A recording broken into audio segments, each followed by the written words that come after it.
Et si votre 4x4 pouvait vous offrir une douche chaude n'importe où? Aujourd'hui, mon père vous présente notre système testé sur notre Hilux grâce à un échangeur à plaques simple et efficace. Allez, on vous montre tout, c'est parti. Alors salut tout le monde, salut les collègues, collègues 4x4istes et autres. Aujourd'hui, on va vous présenter un système de chauffage pour l'eau, pour faire la toilette donc et faire la cuisine, qu'on a expérimenté, qui marche très bien, ça fait plusieurs années qu'on l'a, qui fonctionne avec un échangeur à plaques. Alors là,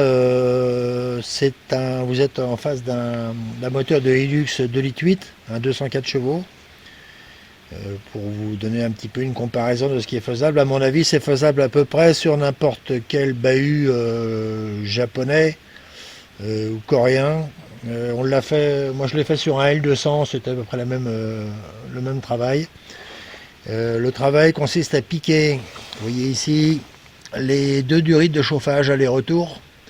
On fait un piquage, on les coupe, on fait un piquage avec des raccords PER, c'est des raccords de 20, et de la durite, pas des tubes de rigolo, hein. Vous prenez de la durite automobile renforcée, hein, pour pas avoir de problème. Si jamais vous avez une durite qui pète, le moteur, il va pas aimer, hein. Donc là, et encore, ça a été mal fait, vous voyez, parce que j'avais pas de collier large. Et en principe, il faudrait des colliers très larges, à serrage, à écrou, là, un peu plus sérieux. J'en ai là-bas, ils sont un peu plus larges, mais c'est quand même pas l'idéal. Il faudrait les remplacer. Voilà. Bon, donc on va piquer l'eau chaude là-dessus et on va l'amener ici sur ce qu'on appelle un échangeur à plaques. Voilà, l'échangeur à plaques qui est ici en dessous là. Pour ceux qui ne connaissent pas, c'est un petit appareil qu'on trouve une fois de plus chez nos amis chinois à des prix, défiant toute concurrence. Donc il vous faut compter un budget de 60 à 80 euros. Ce sont des lames de cuivre superposées. L'eau chaude ici rentre et sort et retourne au moteur. C'est ce qu'on appelle le primaire. Et le secondaire, vous allez le rentrer ici par ce raccord Gardena. C'est de l'eau qui vient soit de votre réservoir, soit d'une autre source. L'eau chaude sort de ce côté et va jusqu'ici au mitigeur thermique, hein, qui va vous permettre de régler la température de l'eau. Parce que si vous ne tirez pas beaucoup d'eau, le moteur est à 95 degrés. Et donc vous allez sortir de l'eau à 70, 75 et ça risque de vous chauffer un peu la peau. Donc ce mitigeur, il est là pour justement doser en fonction de vos besoins, mais pas de vous brûler, quoi. En passant, sachez que ces mitigeurs, il faut les tourner très régulièrement, et c'est valable aussi à la maison, hein, c'est la même chose, hein. Il faut les tourner très régulièrement, sinon ils se calent, ils se s'entartrent et vous ne pouvez plus les manœuvrer. Et l'eau que vous allez récupérer, vous la sortez d'ici. Alors vous voyez, c'est pas un Gardena, c'est un raccord à vis, parce que les Gardena, ils ne tiennent pas la chaleur, ils fuient comme des passoires. Et comme l'eau en bivouac, c'est un truc super précieux, bah, il faut y faire attention. Donc là, il faut avoir une petite clé à molette et serrer un raccord à joint sur ce raccord de 15-21. Voilà.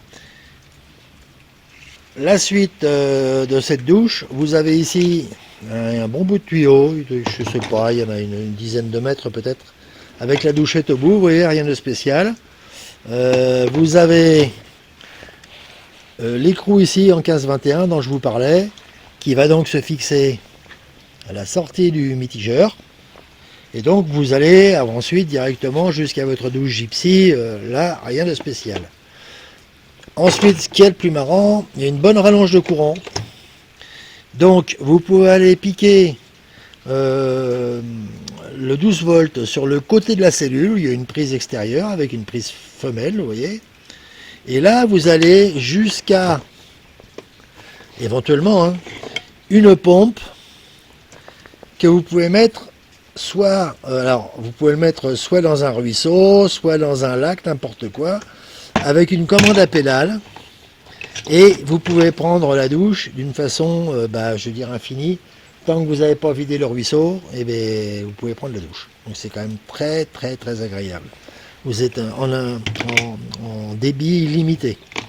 Si la pompe, elle est dans, vous voyez cette pompe qui est pas mal d'ailleurs, vous pouvez la mettre directement dans le ruisseau si c'est assez propre. Vous pouvez tirer directement la flotte dans le torrent ou bien mettre la pompe dans le sac et protéger ainsi la pompe des différentes saloperies qui peuvent se balader dans la flotte. Et donc, vous avez à peu près, on a un tuyau d'arrosage en plus avec des gardiens au bout. Vous avez 15 mètres de câble, donc vous pouvez aller chercher de l'eau dans un torrent, n'importe quoi, jusqu'à une quinzaine de mètres du véhicule. Donc c'est quand même très agréable. Après, vous pouvez vous brancher directement votre échangeur à plaque du camion sur votre réservoir, sur l'un des réservoirs du camion. Donc c'est très très souple d'utilisation. Voilà. Et ça vous délivre une eau on va dire à fond à 45 degrés, quoi, donc très agréable, avec un débit qui va bien, hein, correct. Hein. Et si vous avez une source d'eau illimitée, d'une façon illimitée, ce qui est quand même pas rien. Il y a également, ce que j'ai oublié de vous signaler, des vannes, vous voyez, des vannes ici et ici, sur l'aller et sur le retour.